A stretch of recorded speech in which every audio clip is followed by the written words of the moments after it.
Good evening, everyone. I'll be presenting a seminar on Hirschsprung disease today. Definition: Hirschsprung disease is a developmental disorder of the intrinsic component of the enteric nervous system. It is a congenital anomaly and a familial condition caused by migratory failure of neural crest cell, leading to abnormal innervation of the bowel, that is, absence of intramural ganglion cells, that is, Mantric flexus and submucosal Meissner's flexus. More commonly in anorectum, but can involve the entire intestine. History: In 1961, Ruysch gave the 5 years old child died due to intestinal obstruction. In 1800, Battini gives an account of child with congenital megacolon. In 1886, Harald Hirschberg gives the newborn bowel movement as a result of dilatation and hypertrophy of the colon as an autopsy finding. In 1901, uh, Tittel gives the histological finding, that is the absence of ganglion cells in the distal colon. In 1946, Ehrenperis, the first surgical recognition of the aganglionosis as the cause of congenital megacolon. In 1949, Swenson gives the pathophysiology and definitive operative treatment, rectosigmoidectomy with preservation of the sphincter. Epidemiology: It is seen in 1 in 5,000 live birth. Male is to female ratio is 4:1 for short segment disease and 1:1 for long segment disease. Family history exists in 7% of cases. 15% have other congenital anomalies. Down syndrome in 2 to 8% of individuals with Hirschsprung disease. Congenital anomalies and condition commonly associated with Hirschsprung disease, such as Down syndrome, neurocristopathy syndrome such as Waardenburg-Shah syndrome, Yamnit deaf blind hypopigmentation, pyebladism, other hypopigmentation syndrome, Goldberg-Spinten syndrome, Smith-Lemeli optic syndrome, multiple endocrine neoplasia 2, congenital central hypoventilation syndrome, that is Ordini-Kurz, isolated congenital anomalies such as congenital heart disease, malrotation, urinary tract anomalies, central nervous system anomalies can be associated with Hirschsprung disease. Etiology and pathophysiology.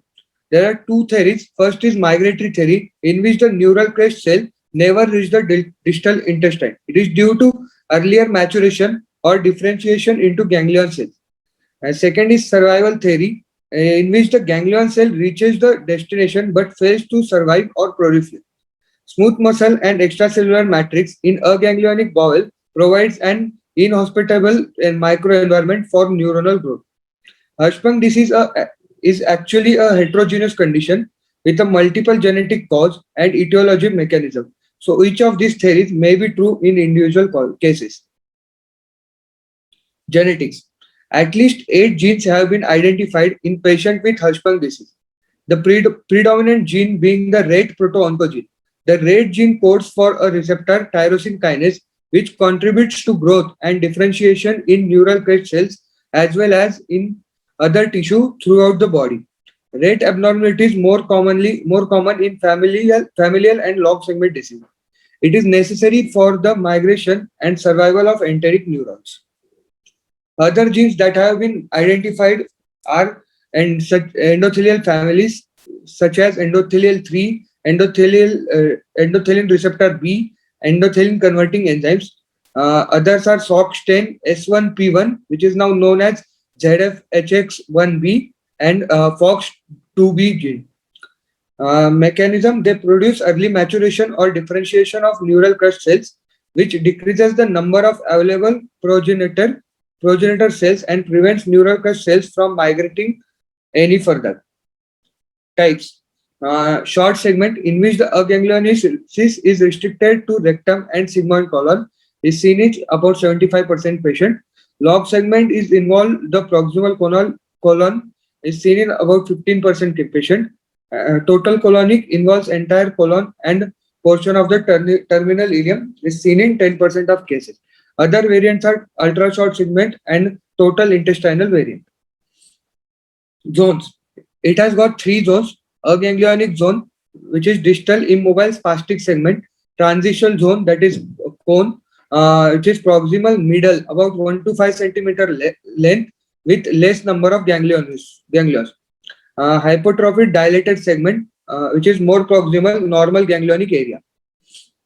This is the diagrammatic representation of the three zones. The distal most is a spastic zone with no ganglionosis, no ganglion. In the cone, there is a scanty ganglion, and proximal with a normal dilated proximal colon with a normal ganglion. Clinical feature: failure to pass meconium in the first 24 hours of life.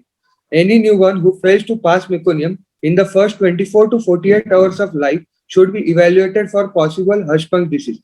It is characteristic but only present in approximately 90% cases. Neonatal intestinal obstruction. Symptoms include bilious vomiting, abdominal distension, and refusal to feed. Recurrent enterocolitis, that is Hirschsprung associated enterocolitis, mainly in the first 3 months of the life. Severe diarrhea alternating with constipation, may be chronic or may be severe and life-threatening. Spontaneous perforation occurs in 3%, especially if long segment ganglionosis.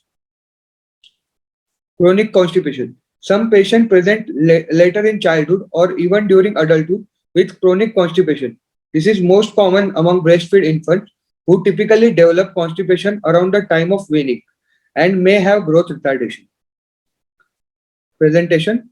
History. There is a history of failure to pass meconium, painless abdominal distension and constipation, bilious vomiting. In children, passage of goat palate-like stool associated with malnutrition and chronic constipation. On physical examination, there is a distended abdomen with multiple fecal masses on abdominal examination.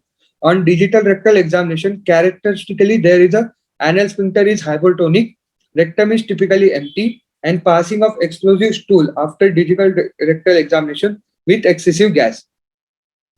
Investigations: plain erect X-ray abdomen shows intestinal obstruction. Baria minima gives the extent of disease and zone. Rectal biopsy, which is a gold standard, and anorectal manometry. This is a plain X-ray abdominal X-ray, which shows the dilated bowel loops and absence of air shadow in the rectum. On Baria minima, it is the first step in diagnostic pathway. With water-soluble contrast enema should be used. Pathognomic findings are transition zone between the normal and ganglionic bowel. In both neonates and other older children, the most important view is the lateral projection, in which the rectal transition zone will be most evident.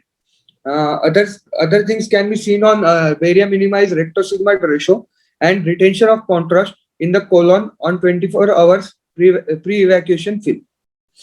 This is the X-ray of Baria minima showing the distal constricted segment. Above that, we can see the dilated zone, a transition zone, and above that there is a dilated zone. Rectosigmoid ratio. The rectosigmoid ratio is a measurement of the diameter of the rectum divided by that of the sigmoid colon during the contrast enema. Normal children have a rectum that is larger than that of sigmoid. That is, rectosigmoid ratio is more than 1.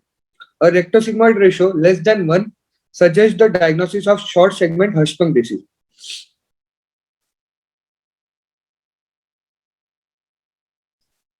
Anorectal manometry. The rectoanal inhibitory reflex is defined as reflex relaxation of the internal anal sphincter in response to rectal distension. Rare present in normal children but absent in those with Hirschsprung disease. It is documented using anorectal manometry by inflating a balloon in rectum while simultaneously measuring the internal sphincter pressure. Rectal biopsy. It is a gold standard diagnostic technique. Definitive finding is absence of ganglion cell in the submucosal and meningeal fluxes. How to do biopsy? Suction biopsy is a simple, but it has a high chances of getting an inadequate biopsy. Older kids, we should do full thickness rectal biopsy under general anesthesia. Wait till term period before you biopsy a premature infant. Biopsy should not be too high or too low. It is about 1 to 1.5 centimeter above the dentate line. If it is too high, you may go to uninvolved bowel, and if it is too low, there is already paucity of neuron in anus. What do you see on the biopsy? Absence of ganglion cells in nerve flexes and hypertrophic nerve trunks. Strains used are humotoxylin and eosin. acetylcholinesterase, and calcitonin stain. This is the hematoxylin and eosin staining. In the first one, A is show the absence of ganglionic cell in the mantid fluxes, and B image shows the hypertrophic nerve flux, which is marked with the arrows. This is the cholinesterase staining. A1 is the normal bowel, and other is the colon affected by the Hirschsprung disease. This is the keratin staining, which is not seen in the normal colon, but it is seen in the normal colon, but it is not seen affected colon by Hirschsprung disease. Preoperative management. First priority is resuscitation in neonate with intestinal obstruction or children presenting with enterocolitis, intravenous fluids and broad spectrum antibiotics, NG tube, decompression of the colon using digital rectal stimulation, irrigation, or occasionally an emergency stoma. Once a child has been resuscitated and stabilized, operation can be done semi-electively. Pull-through procedure for Hirschsprung disease to remove the aganglionic bowel and reconstruct the intestinal tract by bringing the normal innervated bowel down to the anus while preserving normal sphincter function. Operation produced at Swenson procedure, which is given in 1948, Duhamel's procedure, which is given in 1960, and Sauvage's procedure given in 1963. Swenson's pull-through. The goal of Swenson's pull-through is to remove the entire aganglionic colon with an end-to-end anastomosis above the anal sphincter. It is a safe performance of the operation requires careful attention to dissection tightly on the rectal wall in order to avoid injury to deep pelvic nerves, vessels, and other structures such as vagina, prostate, vas deferens, and seminal vesicle. It gives an excellent outcome despite of the theoretical risk. This is the diagrammatic representation of the Swenson procedure, in which we get out all the ganglionic zone, and we do the end-to-end anastomosis just above the sphincter. Anastomosis in the Swenson's. Anastomosis is done oblique to prevent the enterocolitis, which is 0.5 centimeter above dentate line posteriorly, 1.5 to 2 centimeter anteriorly, and 1 to 1.5 centimeter laterally. Swenson's outcome. Most common complication is constipation. Most common cause of delayed discharge is swelling. Poor outcome in trisomy 21 due to low intelligence and difficult training. Stricture rate is 9.5%. Many bowel symptoms persist in 25% due to associated intestinal neuronal dysplasia. Patient have constipation, swelling, and enterocolitis. Sauvage's procedure. Sauvage's procedure was designed to avoid the risk of injury to pelvic structure inherent in the Swenson's procedure. Submucosal endorectal dissection, strip mucosa and submucosa of ganglionic bowel, pull through ganglionic bowel with a cuff consisting of aganglionic muscle. Avoid the pelvic dissection, but still outcome are similar to Swenson. Initially, it was done in 2 stages, Bowley modified into a single stage. This is the diagrammatic representation in which we pull the ganglionic segment through the aganglionic segment. Duhamel's procedure. Normal ganglionic colon is brought down and anastomosed below while preserving the aganglionic rectum.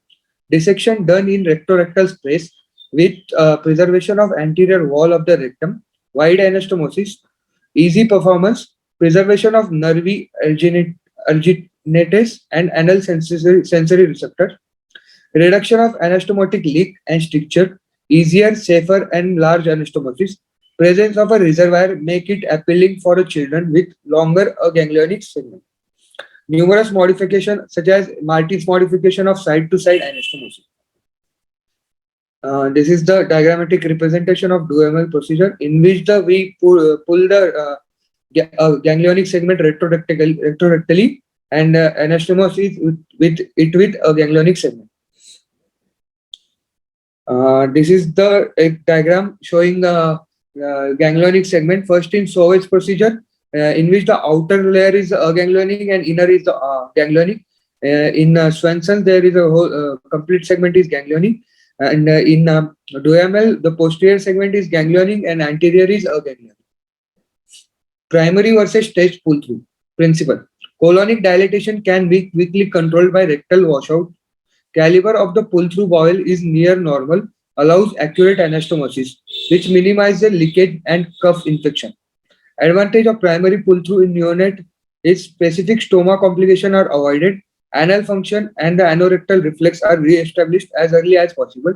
If attempted in older children, usually dilated colon segment, that is normal ganglionic segment, needs to be resected.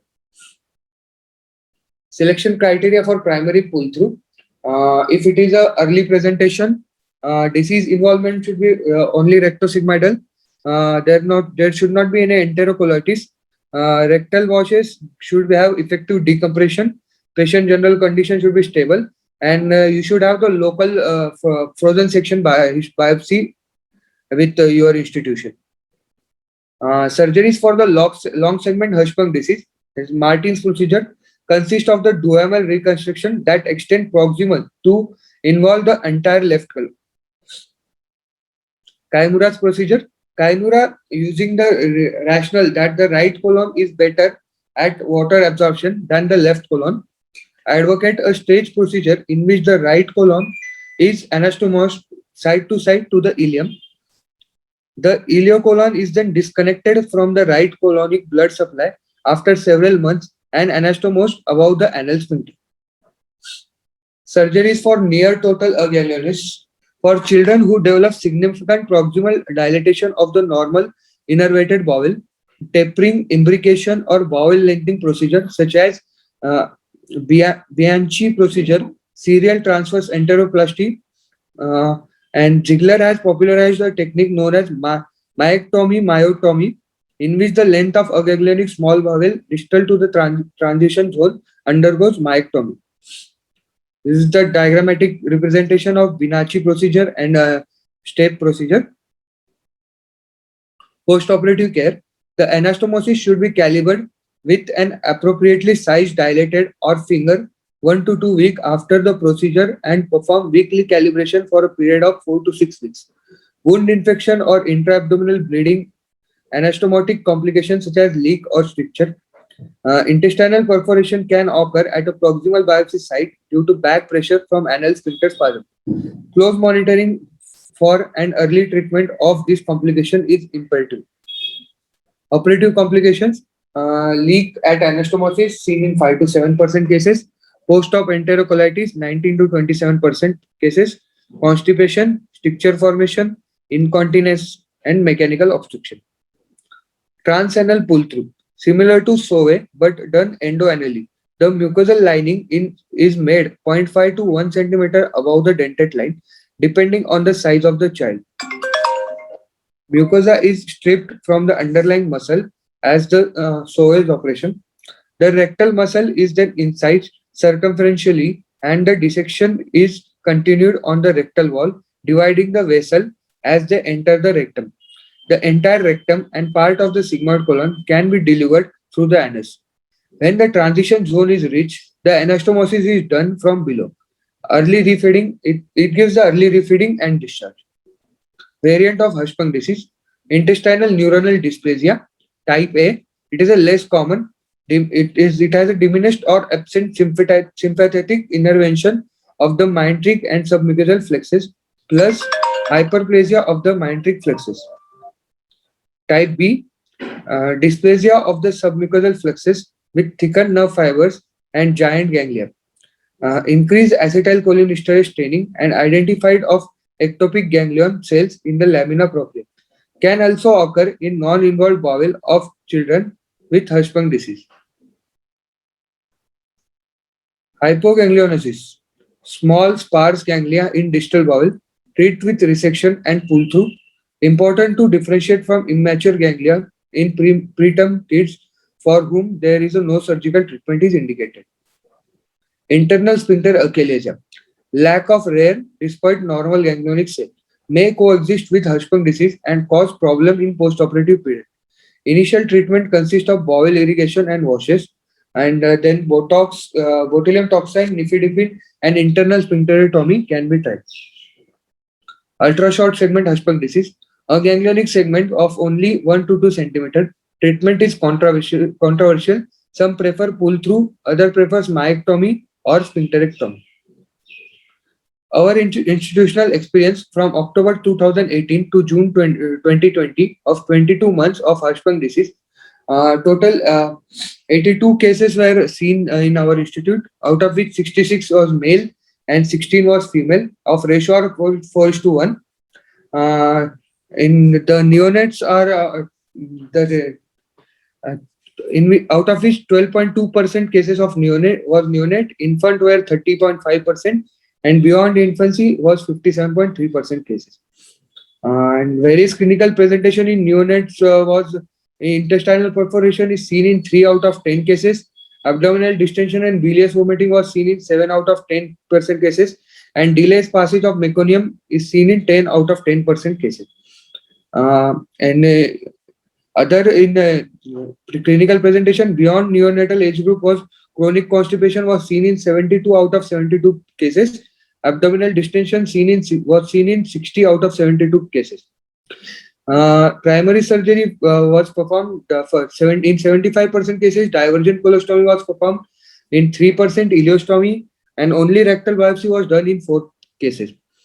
Definitive surgery were in 43% of patients. Martin's modification of Duhamel procedure was done. Protective stoma given for ileostomy in 3 cases and colostomy in 1 cases. Length of segment involved in short segment was in 76 cases. Long segment was seen in 5 cases, and total colonic ganglion is seen in 1 case. Complications of the surgery, complication related to stoma, skin exudation seen in 15 cases, stoma diarrhea was seen in 12 cases, enterocolitis was seen in 10 cases, and non-functional of stoma was seen in 2 cases. Complication of surgery, surgical site infection was seen in 6 cases, persistence of constipation was seen in 4 cases, anastomotic leak was seen in 2 cases, wound dehiscence was seen in 2 cases, and sigmoid colon perforation was seen in 1 case. Thank you. Ajay? Yes, sir. Ajay, you just mentioned about the biopsy techniques. Yes, sir. So, what all biopsy techniques did you mention? What all biopsy techniques did you mention? So suction biopsy and full thickness biopsy. And Full what is thickness. most commonly, and how do you proceed with surgeries? All the 3 procedures you have mentioned, Swenson, Suave, and Duhamel, and Yes, you have sir. not mentioned the main biopsy. What we are doing here,